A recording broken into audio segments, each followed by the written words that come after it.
فمن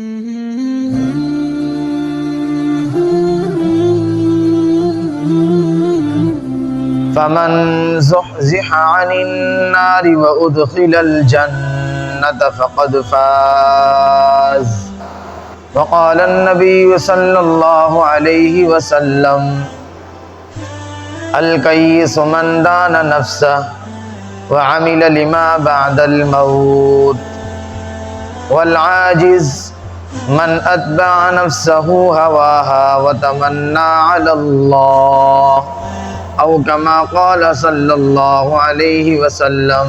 محمد آئے تو سر آفرینش پا گئی دنیا، محمد آئے تو سر آفرینش پا گئی دنیا، اندھیروں سے نکل کر روشنی میں آ گئی دنیا، خود نہ تھے جو راہ پر اوروں کے ہادی بن گئے، خود نہ تھے جو راہ پر اوروں کے ہادی بن گئے، کیا نظر تھی جس نے مردوں کو مسیحا کر دیا۔ نبی کریم صلی اللہ علیہ وسلم کی احادیث میں سے ایک حدیث تلاوت کی ہے۔ اللہ رب العزت سے دعا ہے کہ صحیح معنوں میں کہنے، سننے اور عمل کی توفیق عطا فرمائے۔ قرآن مجید کی پہلی آیت جو ہم نے پڑھی، اللہ رب العزت اس میں ارشاد فرماتے ہیں فَمَنْ زُحْزِحَ عَنِ النَّارِ وَأُدْخِلَ الْجَنَّةَ، پس جو شخص جہنم سے بچا لیا گیا اور جنت میں داخل کر دیا گیا، فقد فاز، تحقیق کہ وہ کامیاب ہو گیا۔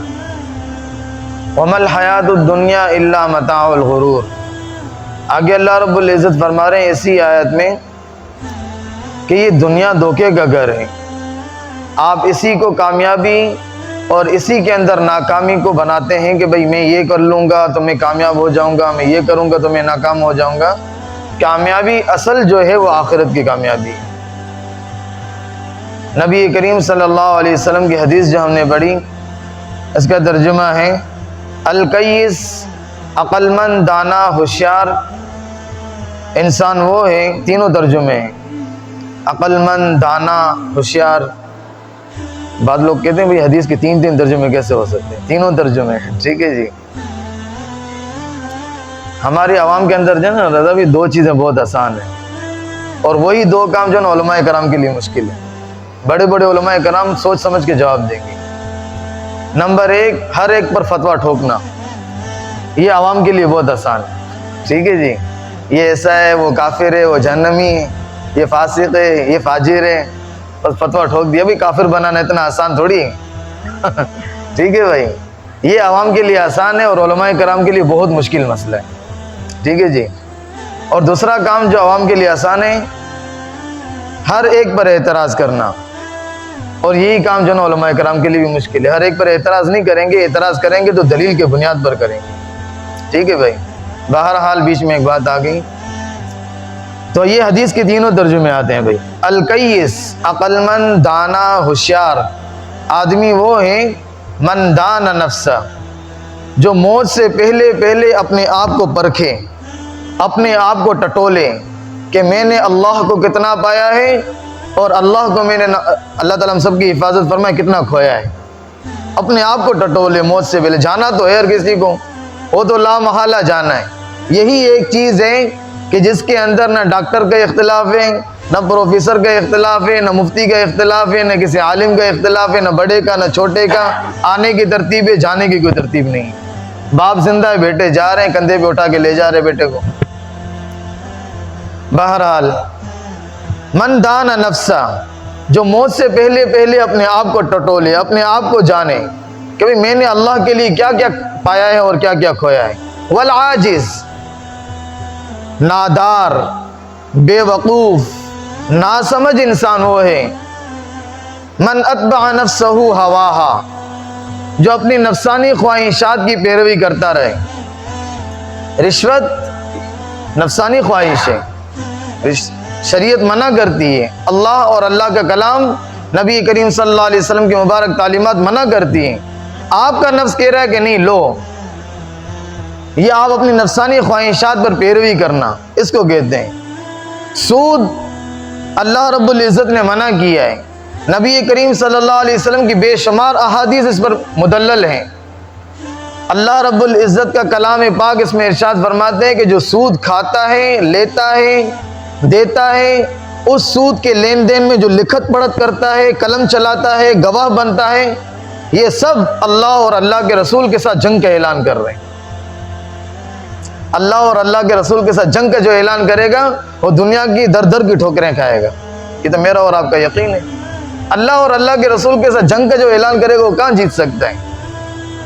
نبی کریم صلی اللہ علیہ وسلم کی حدیث سے بے شمار حدیثیں ایک دو بتا دیتا ہوں۔ جو سود کا لین دین کرتا ہے وہ اپنی ماں کے ساتھ 70 مرتبہ زنا کرتا ہے۔ اپنی ماں کے ساتھ میں کبھی گوارا کر سکتا ہوں؟ یہ کبھی ذہن میں بھی نہیں آ سکتا۔ اتنا تو ہمارا ایمان ہے ہم مسلمانوں کا اللہ کے فضل و کرم سے۔ جو سود کا لین دین کرتا ہے اپنی ماں کے ساتھ 70 مرتبہ زنا کرتا ہے، اس کے برابر ہے۔ اللہ تعالیٰ ہم سب کی حفاظت فرمائے۔ والعاجز، تو یہ نفسانی خواہشات کرواتی ہیں، تو یہ بے وقوف ہے، ناسمجھ ہے، نادار ہے جو نفسانی خواہشات کی پیروی کرے۔ وتمنا علی اللہ، اور اللہ پر لمبی لمبی امیدیں باندھ کر بیٹھ جائے۔ ایک کے پہاڑ پہ ہم لوگ گئے تھے سیر روزہ لگانے تبلیغ میں۔ بابا جی کلمہ آتا ہے؟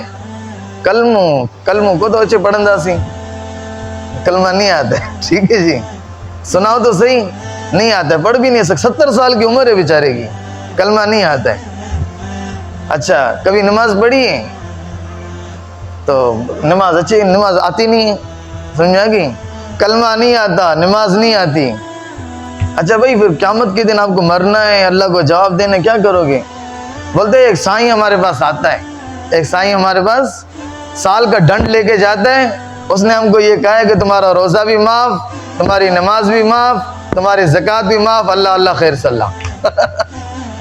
سال میں ایک مرتبہ آتا ہے، کچھ بکریاں لے کے جاتا ہے ہمارے اس قبیلے سے، کچھ بکریاں اس قبیلے سے، کچھ بکریاں اس قبیلے سے، پورا ایک ریوڑ تیار کر کے پورا چکر لگاتا ہے پہاڑ کا، اس طرف آ جاتے ہیں، ان سب کی نماز روزے سب معاف، اللہ معاف کرے۔ ضلوا فاضلوا، نبی کریم صلی اللہ علیہ وسلم نے فرمایا قیامت کی نشانیوں میں سے ایک نشانی یہ بھی ہے، خود تو ویسے بھی گمراہ ہوں گے، دوسروں کو بھی گمراہ کر رہے ہوں گے، نہ خدا ملا، نہ وصال صنم، نہ ادھر کے رہے نہ ادھر کے رہے۔ ہاں بھائی، نہ دنیا مل رہی ہے نہ آخرت مل رہی، بیچ میں لٹک رہے ہیں۔ لوگوں کے کہنے پر جائیں گے، یہ صحیح ہوگا، علماء کرام کے ساتھ جڑیں گے، دعوت و تبلیغ والوں کے ساتھ، مجاہدین کے ساتھ، اہل مدارس کے ساتھ جڑیں گے، انشاءاللہ ہم ترقی کریں گے، دنیاوی لحاظ سے بھی اور اخروی لحاظ سے بھی۔ سارے بھائی ارادہ کرتے ہیں نا انشاءاللہ اہل مدارس والوں کے ساتھ ہم جڑیں گے، دعوت و تبلیغ میں ہم وقت لگائیں گے۔ بہرحال تو یہ لمبی لمبی امیدیں باندھ کر بیٹھ جانا اور اپنی نفسانی خواہشات پر چلنا، یہ حدیث کا ترجمہ تھا، سمجھ میں آ گئی؟